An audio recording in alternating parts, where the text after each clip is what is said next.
श्री गुरु चरण सरोज रज निज मन मुकुर सुधार।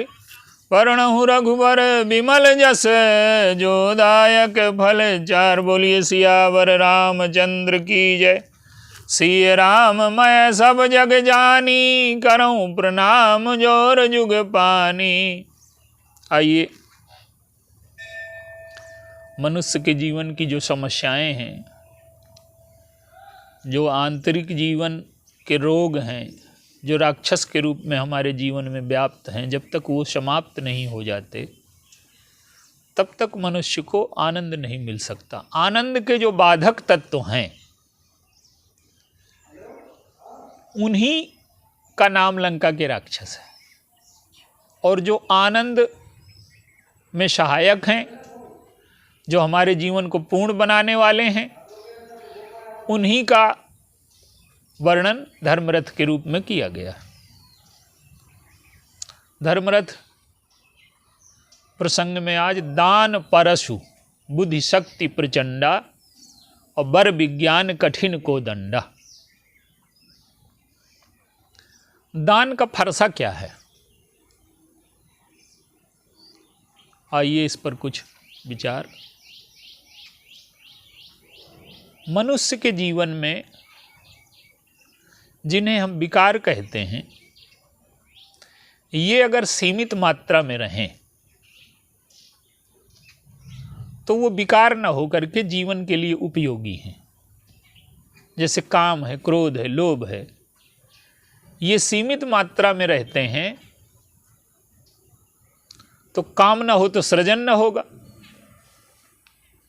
लोभ न हो तो उन्नति और निर्माण कैसे होगा, और क्रोध न हो तो बुराइयों को हम नष्ट कैसे करेंगे।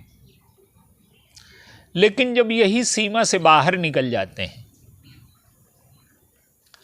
तो हमारे जीवन में अकल्याण की सृष्टि करते हैं और हमारे जीवन को रोगी बना करके हमें दुखी बना देते हैं, और जब वो राक्षस के रूप में आ जाते हैं तो हमारे जीवन को नष्ट कर देते हैं। अब लोभ को ही लें।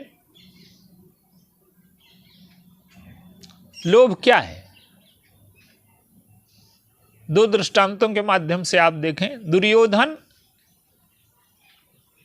धृतराष्ट्र का पुत्र है और वो कहता है कि सुई की नोक की बराबर भी भूमि में पांडवों को नहीं दूंगा। तो तात्पर्य क्या है? ये जो हमारे शास्त्र हैं ना, ये इतिहास का पक्ष उनमें है, लेकिन मूल सूत्र क्या है कि ये जो है हमारे जीवन के चित्र हैं। दुर्योधन हम लोगों के जीवन में कहीं ना कहीं व्याप्त है। क्या व्याप्त है? कि हम केवल लेना जानते हैं और देंगे कुछ नहीं।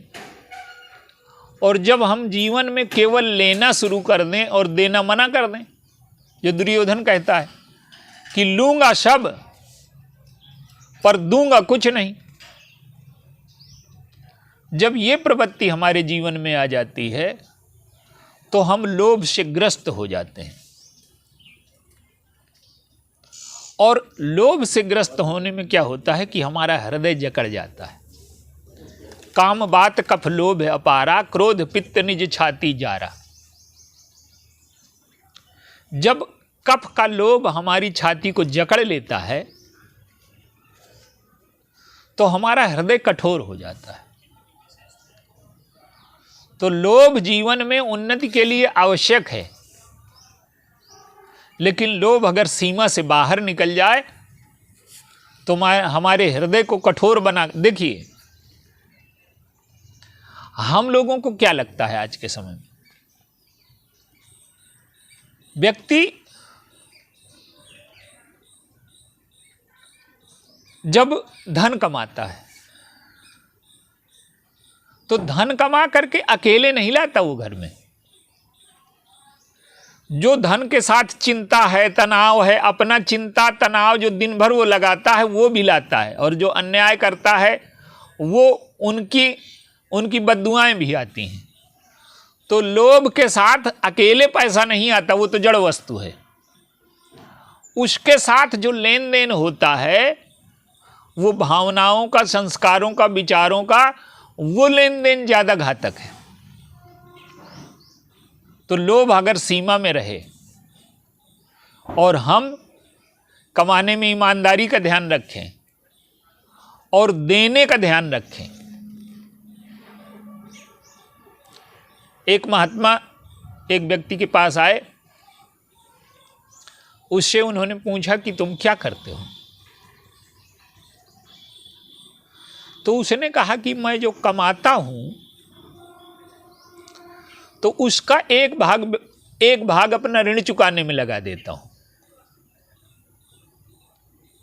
और एक भाग अपनी सुख सुविधा और भोग में लगा देता हूं और एक भाग ऋण बांट देता हूं और एक भाग कुएं में फेंक देता हूं। तो महात्मा ने कहा क्या मतलब है इसका? उसने कहा कि एक भाग मैं ऋण चुकाने में लगाता हूं, जो अपने माता पिता हैं, जो बुजुर्ग हैं, जिन्होंने हमारी सेवा की है, उनकी सेवा के लिए वो धन लगा देता हूं, ये ऋण चुकाना है। और एक भाग घर गृहस्थी को चलाने में लगाता हूं, तो ये वर्तमान में उपयोग है, ये भोगों में लगा देता हूं। और एक भाग भविष्य में लगा देता हूं, पुत्रों की सेवा, जो आने वाली पीढ़ी है उसको पढ़ाना लिखाना, तो ये भविष्य है। और एक भाग कुएं में फेंक देता हूं, तात्पर्य यह है कि एक भाग दान कर देता हूं। तो इस तरह का यदि विभाजन हो जाए हमारे जीवन में धन का, तो वो समस्या न खड़ी करेगा।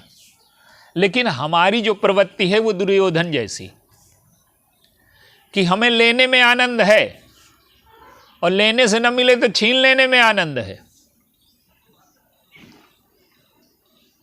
और देना हम नहीं चाहते। तो जब हम केवल लेना शुरू कर दें, आप देखिए प्रकृति का कोई ऐसा नियम है नहीं, हम जो कुछ लेते हैं हमें देना पड़ता है। हम सांस लेते हैं, हमें सांस छोड़नी पड़ेगी। अगर लेन देन हमारा रुक जाए तो हमारा जीवन ही नहीं रहेगा। सांस लेते हैं, सांस छोड़ते हैं, पानी पीते हैं, पानी का त्याग करते हैं, भोजन ग्रहण करते हैं, भोजन का हमें त्याग करना पड़ता है। अब भोजन लेते रहें और त्याग न करें तो कब्ज हो जाएगी, मर जाएंगे। तो इसी तरह से मन की कब्ज है लोभ। अगर हम केवल लेना शुरू कर दें, और जिन लोगों ने केवल लेना शुरू कर दिया है उनका जीवन सड़ गया है, तो बिना लेन देन के हम रह ही नहीं सकते। तो लोभ में लेना भी है, देना भी है। और जब लोभ की मात्रा अधिक बढ़ जाए, दुर्योधन तो छीनने पर उतर आया। एक और उदाहरण है हमारे शास्त्रों में, हमारे भगवान के अवतार हैं भगवान परशुराम जी, उनका नाम ही परशुराम जी पड़ गया। परशु का अर्थ है दान। उनके जीवन में दान की पराकाष्ठा है। 21 बार पृथ्वी जीती और दान में दे दी। उनके जीवन में त्याग की और वैराग्य की दोनों की पराकाष्ठा है। त्याग है बाहर से छोड़ देना और वैराग्य है अंदर से छोड़ देना। तो उनके जीवन में न काम है न लोभ है।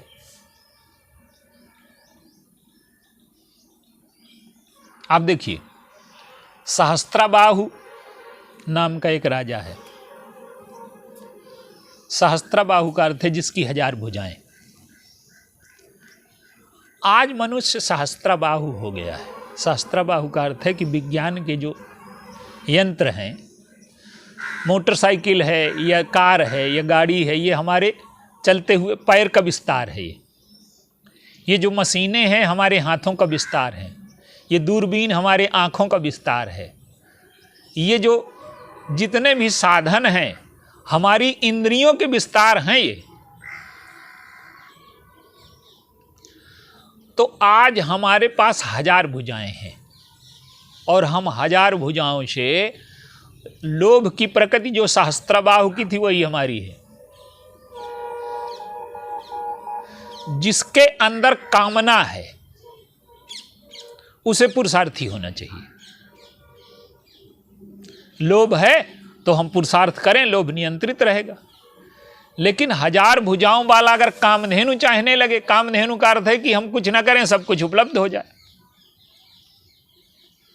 तो यह तो हमारी प्रवृत्ति दुर्योधन जैसी है कि हम लेंगे सब कुछ, देंगे कुछ नहीं, और यह तो फिर सहस्त्रबाहु जैसी है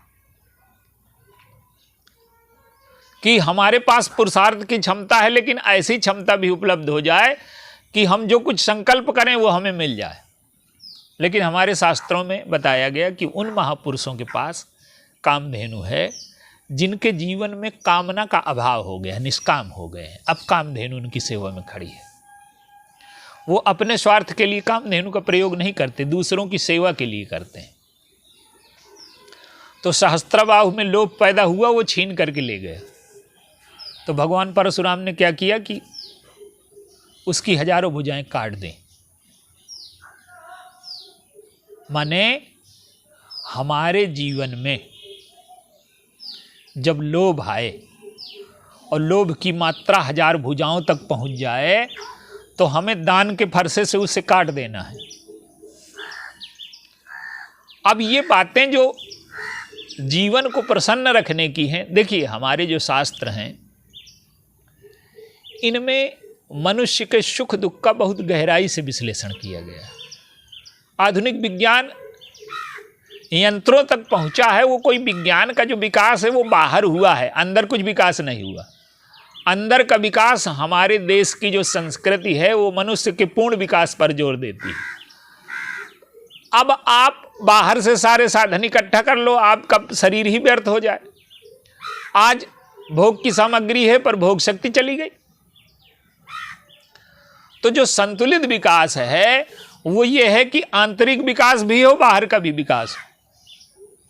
और हमारे जो ग्रंथ हैं वो दृश्य और अदृश्य दोनों पर जोर देते हैं। हमारा जो जीवन है वो अदृश्य पर ज्यादा टिका है, दृश्य पर कम टिका है। हमें लगता है कि दृश्य पर ज्यादा टिका है। किसी वैज्ञानिक से पूछिए, आत्मा की बात न करेगा, केवल शरीर की बात करेगा। तो इसमें जो चेतन तत्व है वही तो आत्मा है। जब वो नहीं रहती तो विज्ञान उसकी मान्यता नहीं देता। तो जो चेतना है, जो आत्मा है, जब तक उसका विकास न हो, बाहर का विकास हो, इसका विरोध नहीं है, लेकिन आंतरिक विकास के मूल्य पर हो ये ठीक नहीं।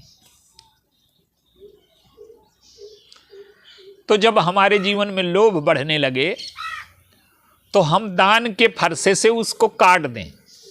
अब आप देखिए, सुनने में बड़ा विचित्र लगता है कि कमाया हमने, पुरुषार्थ हमारा है, विवेक हमने लगाया, अब क्यों बांट दें। पर व्यक्ति जब विचार करेगा तो उसे लगेगा कि कोई भी ऐसी वस्तु नहीं जो अकेले हम कमा सकते हैं। उसमें हजारों लाखों लोगों का सहयोग है, प्रकृति का सहयोग है, ईश्वर का सहयोग है, सबका सहयोग है, तब हम कोई चीज संग्रह कर पाए। तो हमने जो कमाया वो केवल हमारा नहीं है, उसमें सबका भाग है। जब ये विवेक हमारे अंदर जागृत होता है तब दान की प्रवृत्ति जागृत होती है। देखिए, संग्रह का सुख और भोग का सुख, तीन प्रकार की प्रवृत्तियां हैं। एक तो यह है कि हम कुछ न करें, चोरी डकैती बेईमानी से सुख इकट्ठा करें, ये तमोगुणी है। पुरुषार्थ करके सुख इकट्ठा करें, ये रजोगुणी है। और सतोगुण क्या है कि हमने जो इकट्ठा किया है पुरुषार्थ से उसे बांट देंगे। जो दान का आनंद है वो सात्विक आनंद है, ये तामसिक और राजसिक आनंद से ये श्रेष्ठ है।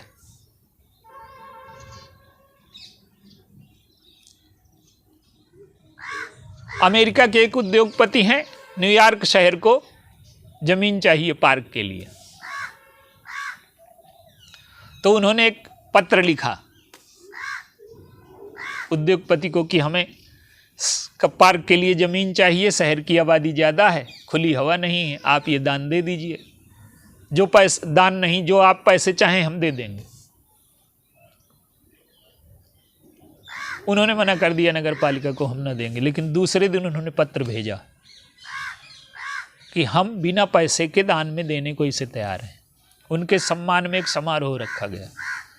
तो उन्होंने कहा कि जब मैंने ये कल्पना की थी कि मैं 100 एकड़ का ये प्लाट लेकर के बहुत बड़ी फैक्ट्री लगाऊंगा, तो मैंने जब मेहनत करके ये प्लाट खरीदा मुझे बड़ी प्रसन्नता हुई। लेकिन आज जो मैं इसको दान दे रहा हूं बिना पैसे के, तब से मुझे अधिक प्रसन्नता हो रही। दान का सुख सात्विक सुख है, संग्रह का सुख राजसिक सुख है। तो भगवान परशुराम ने क्या किया कि सहस्त्रबाहु की भुजाओं को काट दिया। उनके जीवन में दान की पराकाष्ठा है। लेकिन दान भी समस्या खड़ी करता है कि नहीं करता? परशुराम जी के जीवन में दान ने समस्या खड़ी कर दी। देखिए, दुर्गुण हमारे जीवन में दुख की सृष्टि करते हैं, ये तो सभी सबको दिखाई देता है। काम का अतिरेक हो जाए हम बंदी हो जाएंगे, लोभ का अतिरेक हो जाए हमारा हृदय कठोर हो जाएगा, क्रोध का अतिरेक हो जाए तो दूसरा आग न लगाएगा, हम ही अपने जीवन में आग लगा लेंगे। लेकिन सद्गुण भी समस्या खड़ी करते हैं। भगवान परशुराम जी के जीवन में क्या हुआ? धर्म की जो समझ है वो बहुत गहरी है। धर्म बाहर क्रिया पर नहीं टिका। धर्म के मूल में भावना क्या है, और भावना के मूल में उसका उद्देश्य क्या है, विचार क्या है। जब तक तीनों का सामंजस्य नहीं हो जाता तब तक वो पूर्ण धर्म नहीं हो सकता। दान धर्म है, बहुत अच्छी बात है, लेकिन हमारे यहां जो धर्म है, जो कर्म है, उसकी व्याख्या त्रिवेणी के रूप में की गई। अब देखिए, त्रिवेणी में यमुना दिखती है, गंगा दिखती है, माने भक्ति की नदी और कर्म की नदी दिखती है, पर ज्ञान की नदी नहीं दिखती।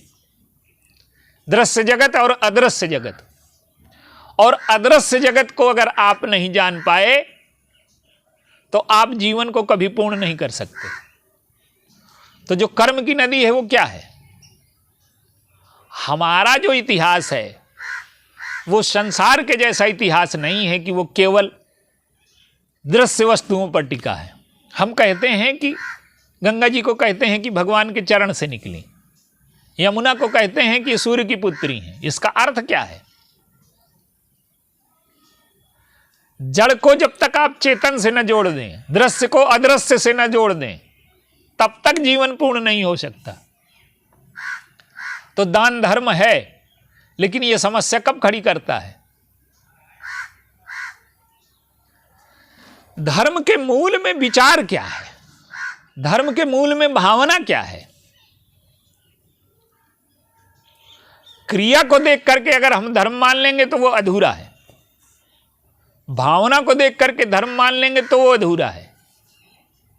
इसीलिए भगवान राम का वंश जन्म जो है सूर्य वंश में होता है। सूर्य वंश का अर्थ है कि सूर्य आत्मा का प्रतीक है, और आत्म तत्व की जो प्रखरता है, आत्म तत्व का जो तेज है, जो प्रकाश है, वो दिखता है। तो वहां दान के साथ क्या समस्या हुई कि दान के साथ तीन चीजें देनी है: वस्तु का दान, ममत्व का दान, और मैं दानी हूं इस अहंकार का दान। तो भगवान परशुराम जी के जीवन में वस्तु का दान है, पूरी पृथ्वी का दान दे दिया। ममत्व का दान है, ठीक है पृथ्वी मेरी नहीं है, लेकिन एक ममता का दान नहीं दिया। लक्ष्मण जी यही कहते हैं कि यही धनु पर ममता की है तू, आपने का परिवार नहीं है, आपने ममता का विस्तार नहीं होने दिया, पर धनुष से क्यों जोड़ ली? तो मैं दानी हूं का अहंकार जग गया। अंत में भगवान परशुराम जी के जीवन में क्या है कि उनके जीवन में जो दान का फरसा पहले उच्चरित होने लगा। देखिए, राम तो अपने आप में पूर्ण है, पर जो फरसा जड़ परशुराम के पहले आ गया था, उस संवाद का निष्कर्ष ये है कि भगवान परशुराम जी के जीवन में भक्ति का उदय हो जाता है, प्रकाश का उदय हो जाता है, और वो लौटते हैं तो अब दातापन का गर्व नहीं है, मैं ब्राह्मण हूं, मैंने 21 बार ये किया, जो गर्व है उनके जीवन का।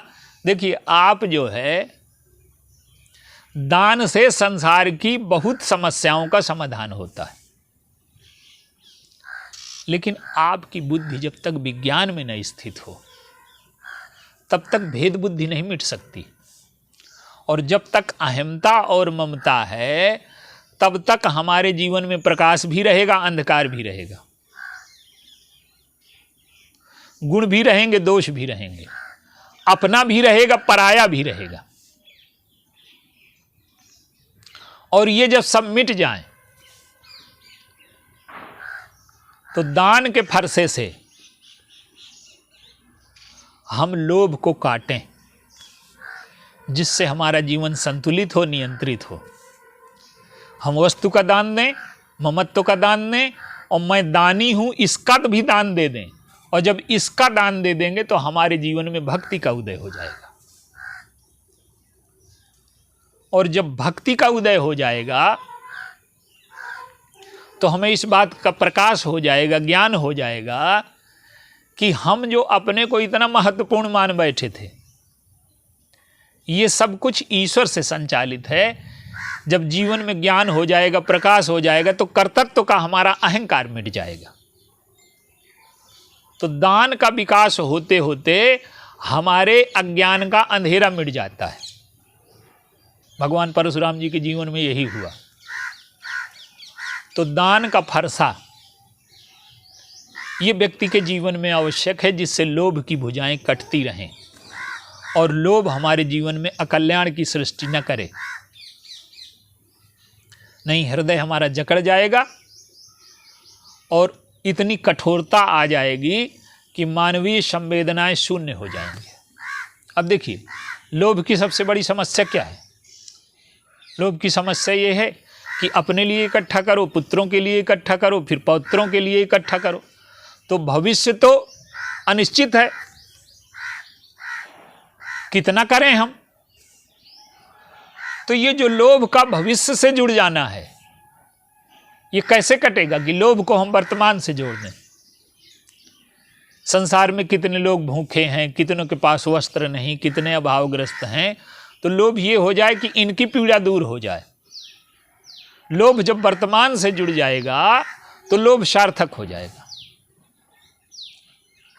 तो हमें अपने जीवन में दान का फरसा रखना है, जिससे हमारे जीवन में लोभ का अतिरेक न होने पाए। और जब हमारे जीवन में लोभ को काटने की, दान के फरसे का तात्पर्य है कि लोभ को काटने वाली वृत्तियां, और जब ये वृत्तियां हमारे जीवन में प्रतिष्ठापित हो जाती हैं। रावण के जीवन में क्या है, भगवान राम के जीवन में क्या है, दोनों की तुलना करके देखिए। भगवान राम का सब कुछ छीन लिया गया, सब कुछ छीन करके उनको निकाल दिया गया, लेकिन उनके जीवन की प्रसन्नता गई क्या? उनके जीवन का आनंद गया क्या? उनके जीवन में तो जो बांटने का सुख है, संग्रह का सुख भी एक सुख है, वो आवश्यक है मनुष्य के लिए, लेकिन बांटने का सुख उससे बड़ा है। आप देखिए, विभीषण को दान दे रहे हैं तो गोस्वामी जी ने कहा कि जो संपत्ति शिवराव नहीं दीन दिए दस माथ, सोई संपदा विभीषण नहीं सकुच दीन रघुनाथ। संकोच का क्या अर्थ है? लेने वाले को संकोच हो कि देने वाले को संकोच हो? देने वाले को संकोच हो रहा है। परशुराम जी तो कहते हैं कि मैं इतना बड़ा दानी हूं, लेकिन भगवान राम इतना बड़ा राज्य देते हैं और इसके बाद संकोच कर रहे हैं कि लंका के राजा तो यही हैं, माने जीव राजा है, मोह राजा नहीं है, तो जीव को स्वामित्व तो प्राप्त हो जाए। तो कहते हैं राज्य इन्हीं का है, लोगों ने मुझे दानी मान लिया, बस इस बात का संकोच है। रहीमदास जी भी यही बात कहते हैं कि देने वाला देत है, भेजत है दिन रैन, और लोग भरम मोपे करें ताते नीचे नैन। लोग समझते हैं कि मैं दानी हूँ इसलिए मुझे नजरें झुकानी पड़ती हैं। तो दानी के मन में जब तक ये प्रवृत्ति नहीं आ जाती कि देने वाला तो कोई दूसरा है, तब तक उसके मन में विनम्रता का उदय नहीं हो सकता। भगवान राम दे करके भी नहीं ये मानते कि मैंने दिया, कहते हैं उसी की वस्तु मैंने उसको दे दी, मैं दानी कहाँ से हो गया। तो जब तक हमारे जीवन में लेन और देन दोनों का संतुलन नहीं हो जाता, तब तक हमारा जीवन न प्रसन्न हो सकता है, न स्वस्थ हो सकता है, न सुखी हो सकता है। आज हमने क्या किया है कि हमने माता पिता से लिया और करियर के नाम पर फिर देने में मना कर देते हैं, हमारी नौकरी है हमने छोड़े। तो आपको लेने में बहुत अच्छा लगता है, देने में अच्छा नहीं लगता। हमने प्रकृति से लिया, पर्यावरण से लिया, तो केवल लेना जानते हैं। आज का व्यक्ति इतना बड़ा भिखारी हो गया है कि उसे सब कुछ लेना ही चाहिए। दुर्योधन की तो कहने की बात है, दुर्योधन ये जो प्रवृत्तियां हैं आज जिंदा नहीं है क्या? दुर्योधन केवल लेना जानता है। तो हमने प्रकृति और पर्यावरण को क्या दिया? हमने बुजुर्गों से लिया तो क्या दिया उनको? हमने इतना ही बढ़िया परिवार की संस्कृति पाई, इस भारतीय संस्कृति में हम रहे, इस संस्कृति ने हमें बहुत कुछ दिया। इस संस्कृति के लिए हमने क्या किया? पितृऋण, देव ऋण, ऋषि ऋण, यही याद दिलाने के लिए है। भगवान परशुराम बार बार फरसा दिखाते हैं। लक्ष्मण जी कहते हैं कि भृगुसुत समुझ जनेऊ बिलोकी, हम आपका आदर करते हैं जनेऊ देख करके। जनेऊ का अर्थ है कि व्यक्ति को ये बोध होना चाहिए कि हम ऋणी हैं, हम लिए हैं और हमें पितृऋण, देवऋण, ऋषि ऋण तीनों चुकाने हैं। पितृऋण माता पिता का ऋण है, देव ऋण ये है जो प्रकृति और पर्यावरण से हमने लिया। आज प्रकृति और पर्यावरण की बड़ी बातें होती हैं, ये सब बौद्धिक विलास से कुछ नहीं होता। इसमें करोड़ों के पेड़ लगाए जाते हैं, भावना शून्य होने से वो सरकारी काम है, उसमें कुछ नहीं होता। अगले साल फिर करोड़ों पेड़ लगाए जाते हैं और उस पिछले साल वाले सब सूख गए। तो जब तक कर्म के साथ भावना न जुड़ेगी, विचार न जुड़ेगा, जीवन में कभी धर्म का उदय नहीं हो सकता। क्रिया में कभी धर्म होगा ही नहीं। क्रिया में तो दिखाई देता है धर्म, उसके पीछे भावना क्या है, उद्देश्य क्या है। तो हमें जीवन में देवऋण, पितृऋण, ऋषि ऋण, ऋषि ऋण क्या है कि ना हमने जो सुविधा के साधन बनाए, कपड़े हैं, वाहन हैं, जो कुछ भी हमें मिल रहा है, ये सब आविष्कार हमने किए थे क्या? बिजली का, वाहन का, ये सब हम ऋषियों के ऋणी हैं। ये वैज्ञानिक सब ऋषि हैं। तो हमने कोई योगदान दिया क्या समाज को? तो जब हर स्तर पर लेन देन में संतुलन स्थापित हो जाए, तब हमारे जीवन में प्रसन्नता, आनंद और सुख की सृष्टि होगी। हमारा जीवन संतुलित होगा। तो दान के फरसे से हम लोभ की प्रवृत्ति को काटें और अपने जीवन को लेन देन में संतुलित बना लें, तो हमारा जीवन स्वस्थ हो जाएगा, प्रफुल्लित हो जाएगा, संतुलित हो जाएगा। बोलिए सियावर राम।